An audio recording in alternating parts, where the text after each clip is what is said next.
afternoon and welcome everyone. I am excited to introduce you today to Dr. Cyndi. Dr. Cyndi, welcome and tell us about your professional role.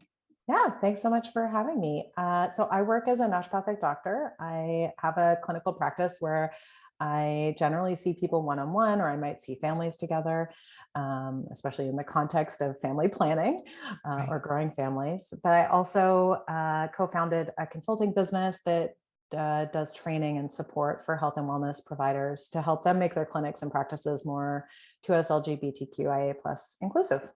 I love that. I love that. Can you tell us how the work that you do can specifically help those in the 2S LGBTQIA+ community start or grow their families? Yeah, so I have a general naturopathic practice and I work with people for all sorts of health conditions, but in the context of family planning, I work with people of all kinds of relationship constellations and genders who are looking for, either like complementary or adjunctive natural health approaches to incorporate into whatever it is they're doing or however they're growing their family. So I use everything from like nutrition and food, lifestyle-based stuff, herbs, mind, body, and visualization techniques, hydrotherapy, which is the use in hot and cold water for specific clinical uses, acupuncture, and more. I also have prescribing rights in my role as a naturopathic doctor, which gives me access to some high dose vitamins and some hormones, not necessarily all the hormones that someone might get from an endocrinologist or a fertility clinic if they're working with something like that, but gives us a little bit of flexibility. So, in my work, sometimes I'm seeing people who are growing their families because they have a specific like health condition or a health goal. Maybe they have been told that they might want to work to improve their sperm count, or they're supporting ovulation, or they've been diagnosed with polycystic ovarian syndrome, but they still want to, work on conceiving, even though they might have some challenges or need different kinds of approaches to that. And sometimes it's, how to improve or optimize chances if someone's doing even like an intravaginal insemination or an intrauterine insemination. Maybe they're doing an embryo transfer. And so, in those kinds of situations, I'm really collaborating with like a whole health team, maybe involving fertility clinic, maybe midwives, maybe fertility doctors or medical doctors or other providers. And sometimes I'm just working with people on like the kind of, stress management or other pieces of health that like often get ignored when you're going through all this other stuff about how to grow your family. And it can be so stressful, so emotional, and there's like ups and downs, and just having another support is something else that I do work in my work with clients. That's a big piece, I think, that we think about fertility, whether it's for the person with the egg or the person with the sperm. We think about it in such a mechanical way. We forget that there are other nuances of other layers that we need to consider, right? Yeah, that there's like actual people in actual relationships involved. It's so true. And who may have like mechanical. Yeah, and who may have like, I think, may have complicated relationships to the whole process, either because they're in families and partnerships that, where maybe they only have eggs or they only have sperm, or they can't really work with what they have. And so, making a family isn't as easy as it might be for some other people and other relationships. And so, there's all these other pieces that can come up, whether it's like around like wanting to conceive, but then struggling with body image stuff, or, disrupting euphoria. It might be like working through, how do I feel about being a non-biological parent through that process, and like, how do I fit in? And then there's all the legal aspects sometimes that can add other additional stress and emotional and feelings. And then, sometimes it doesn't work out on the first or second or third or fourth go around.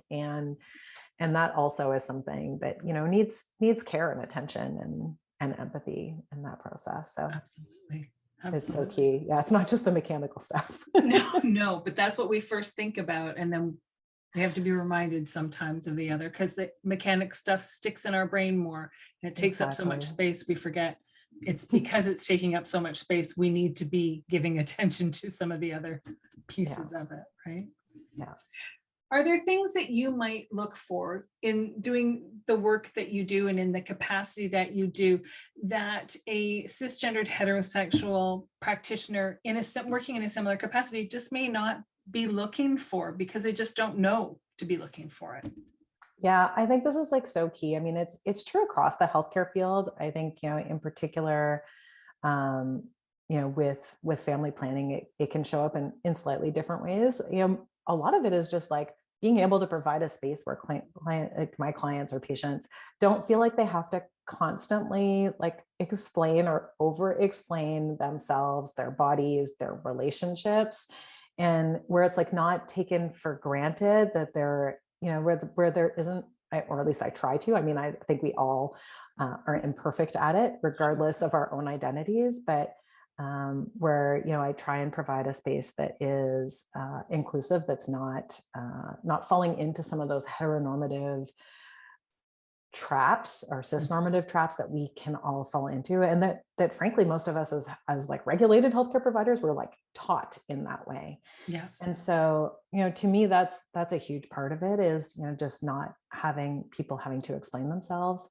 For me, I'm super public about my identity as a queer person who grew up in a queer family and queer Mhm. spawn, as that kind of naturopathic doctor, and that, I am comfortable working with different family structures. I am, very much pro sex work, and I'm very explicit about my anti-oppression practice and how I bring that into naturopathic medicine. And I think that's one of the reasons why I'm primarily, when I am working with people working on fertility or family planning or growing a family in whatever capacity or way that they're doing that most of the time it's to us LGBTQIA plus families and people who are coming to see me because there's a comfort even in community, even if we don't have like explicitly shared experiences or identities. Sure. Yeah, it's that knowing nod. Yes. Sometimes it's just the knowing nod. Exactly. Yeah, it's just like that, some things you don't have to explain all the time, or um, I think it's like that. It's the difference between walking into a space where all of the images of families are, heterosexual white couples with, 2.2 kids or whatever it is. Yeah, right? yeah. And the difference between that and going somewhere where, you feel like you're going to be welcomed Mhm. and represented, Yes, and yes. where it's not that I only ask people their pronouns if I'm not sure about them. I ask all of my clients what their pronouns are because I do have to write about people in the third person. I mean, that's really the only reason I do it, is because I am taking notes, Yeah. which I have to do legally, and also because my memory would never work that well for that many people. But it's those things of like being consistent with everybody and not making assumptions that is so important Mhm. I mean, with anyone, regardless of gender or sexual orientation or family makeup, but is so critical in the healthcare field. Absolutely. Are there any pearls of wisdom that you've gleaned over the years that your patients or clients might learn from you that they wouldn't necessarily learn from anyone else? I mean, I think that's such a hard question for me to answer because so much of my care is individualized. And Right. so it really is more, I think, for me, it's more about like my approach to care that I think is what I bring to clients, and that I hope that that they're getting out of. But I trust that they are.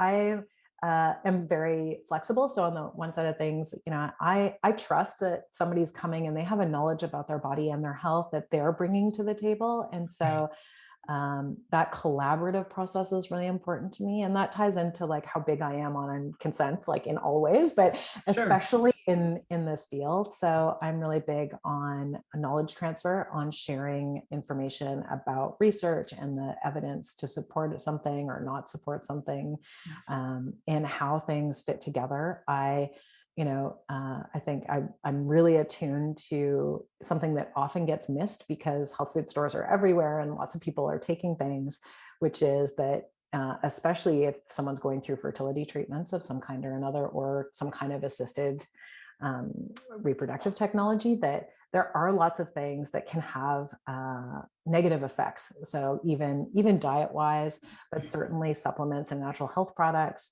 knowing what those interactions are, of having a space to ask about them with someone who has that part of their, kind of expertise or area of interest is really important. And so, I might be just as likely to take somebody off a supplement that is either ineffective because they're trying to take it to do something, and we know that it doesn't work based on research, Yeah. and it's a waste of money, or because they can't do it with something else that they're doing with another practitioner or a medication that they're taking. Because we're not even then, if someone's going through growing their family, or family planning or fertility treatments, there's still all the other pieces of health that have to be taken care of and taken into account.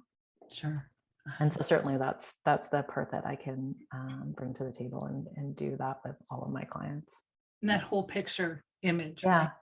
Yeah. It's also looking at the whole picture, having some more time to, again, to be like, you're more than just a person going through a fertility clinic to do this one thing. Yes. And there is, there might be like other family members, there might be multiple relationships, there might be all these other pieces and Mhm. people involved, and there's other parts of your health, right? And so maybe there's like, there's some mental health stuff, maybe there's heart health stuff, maybe, you've struggled with like blood sugar, or like, who knows, or there's Right. just aches and pains that are getting aggravated by doing this other stuff.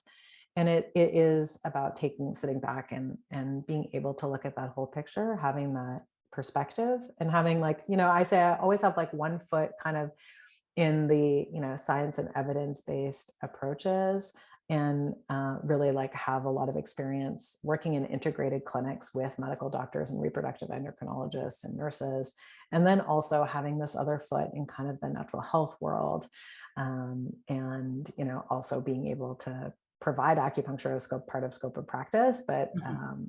and working with natural health products at the same time, and having that more holistic perspective to tie into it as well. Oh, yeah. Yeah. You are a parent. Yes. And and this is, and so that sort of influences how we've had this conversation so far, because how you were treated and you have been treated in your parenting journey. Have there been times in your journey to becoming a parent and through your parenting career, as it's been so far, that you've ever been made to feel that you were the other?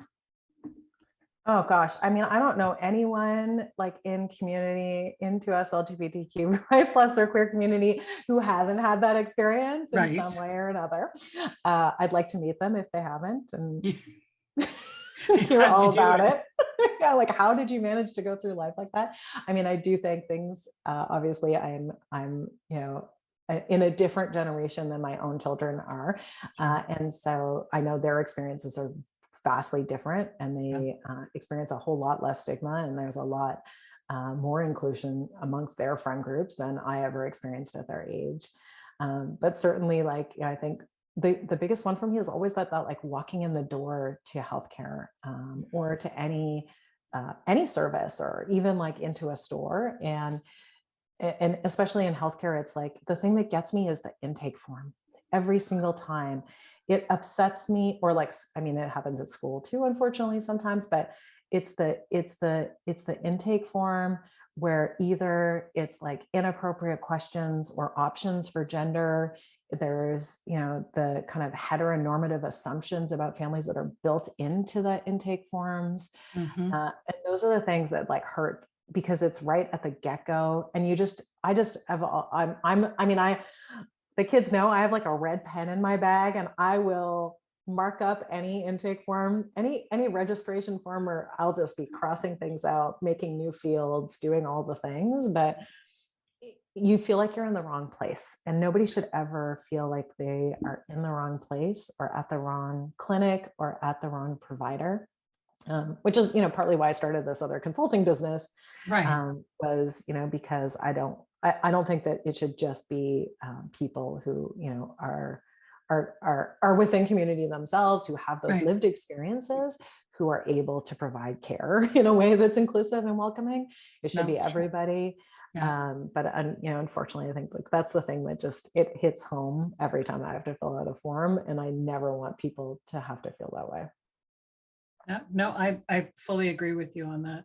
I fully agree with you on that. And then when you make those changes on the form, you hope that you've raised awareness so that your own child is not put in a position where somebody's questioning their family dynamics, right? Yeah. Yeah. And I They think shouldn't that's have to great. answer those questions, especially when they're little. I mean, they shouldn't have to answer the question unless it's like, who are the people in your family? Right. I Mhm. mean, there are so many ways to frame the same questions, who takes care of you, who makes sure you have good food to eat. Right. And Mhm. like, it's, you know, who do you love? Who tucks you in at night? Those are Yeah. the questions that little kids should get asked. And then just be like, great, what do you call that person? Okay, then, I made a note. There's mommy and there's mama. Great. Or whatever it is. Yeah. Right. Yeah. And I want, that's what kids should have, is Yeah. that experience where their family is represented and reflected back to them without somebody being like, oh, Hmm. huh. So yeah, I hope, every time I redline a form, put Yep. that red marker on it, that Planting that that seed. we're planting that seed somewhere. Yeah. Yeah. you you've agreed to be here. We understand there's going to be bias involved in answering the next question that I have for you, because if you didn't see merit, you wouldn't be here. But having been down the path to starting and growing and having a family of your own, do you believe that a show like this is beneficial to the people coming behind us who don't yet have their families or who are still in the process of growing their families? And if so, what would you have wanted to see included in a show like this when you were going on your path and your journey? I think it's like, again, that it may not be the same for me, because as a healthcare provider myself, I kind of know, I aside from the like stigma piece, that's, that is the hardest piece, and that definitely needs to change within all healthcare settings. Right. um, that like I at least knew what my options were. Yes. I at least know, what I might face, or what kind of, approaches to take. And that's made it easier, frankly, because I'm able to share those things with my own clients, Yes. and talk to them about all the options or ways and of growing a family, because there's like so many Right. options, and they all have like, some of them are easier than others, some have like some pluses and minuses, some might fit some people better than others, and like that is such a like a individual or family based choice, right? Right. And sometimes there's particular challenges like you don't know that you're going to encounter when you go through it. You think you're going to go down one route, or you've chosen a route, and like this is the one you're going to go for, and then it just doesn't work for whatever Right. reason, and sometimes Yep. you have to change course, and that's, I think it's taking away those pieces of like expectations. That's what I think a show like this can do, is like, is is you know is leveling the playing field a little bit, so that the options are at the forefront, the ways of doing it are explained in it with clarity. Mhm. That's not something necessarily that I provide in my role as a naturopathic doctor, as Sure. opposed to like helping. But what I can do is help people navigate those options and, Sure. and choices, Yeah. and think through them, in a way that makes sense for them. Yeah. Um, and I think that's what's helpful about a show like this, is Yes. is that, and then also having the ability to, or option to see your family reflected, or the family that you envision, if you don't have one yet, Mhm. to see that represented and reflected in different ways, to say, oh, I can relate to this other experience, Yeah. and having providers to that are championing that as well, Yes. as or service providers, is so key, whether, regardless of what their role is in that process. And Right. because it takes a community, it takes a village, it takes a team of Yes. people, where, to make a kid, to have kids, and to raise kids. And Yes. so I think that's the piece that is so key for me. I mean, what do I want to see included? I want to see like every person who could possibly, you know, every kind of person who would potentially be involved in that process, you know, Yes. regardless of their role. So that, again, that people know, you know, what's out there. Because otherwise, like the rest of us were, you know, if there was internet, searching on the internet. Yeah. Which didn't But for always some give us people, good answers. right, which didn't always give good answers, or you know, or there were legal issues that don't exist in the same way now, and things are changing rapidly. And you know, part of it depends on where you are, where you're living, what options you're pursuing.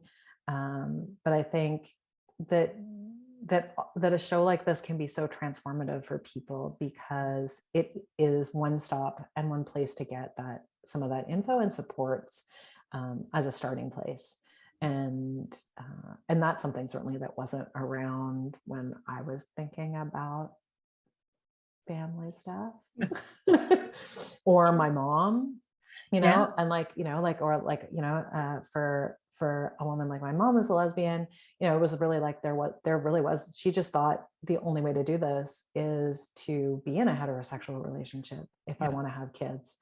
And that's the only way. And so, you know, it's not, that's one generation ago for me. That's not that long ago. No, it's not. Um, and so, you know, I think that's what's important about this is like really just, it's so, it's so key to like opening up those options so that people have the information Right. about, well, because we didn't have that. No, it's true. It's true. We didn't. Yeah. Is there anything we haven't talked about that you're really hoping that we might spend some time discussing today? Um, I don't think so. I mean, we touched on so much. We have. I suspect that people are watching going, "Oh, my head is spinning. I have to start again and make some notes this time." Yeah, I mean, I think, you know, like in terms of naturopathic medicine is such a broad topic. And so it's hard to pin down, you know, one thing. Like when you ask me like, what is it that I do even?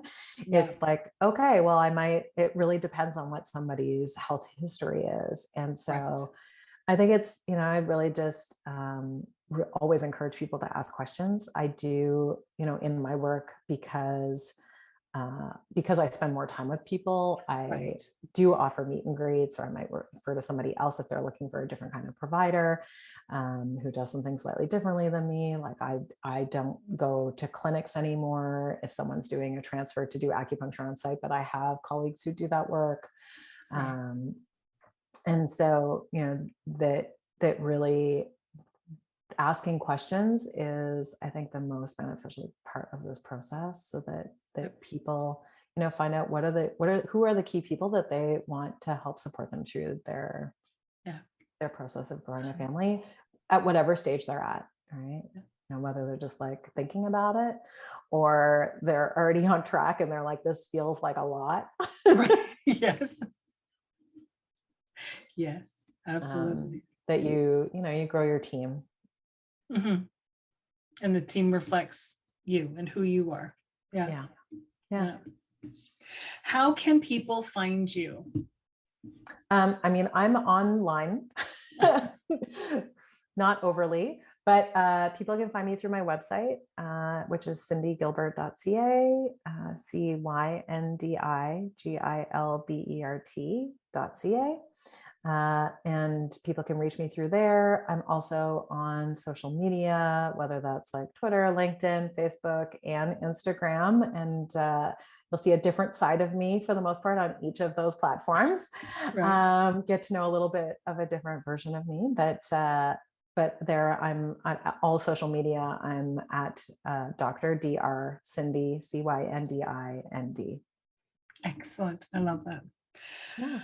I I have enjoyed so much having this conversation with you this afternoon. I sincerely appreciate you taking the time to chat with us and to share your wisdom with everybody who's attending this show. Thank you very, very much. Thanks so much for having me and inviting me to take part in this. And I'm so excited that you put this together. Thanks again. Thank you.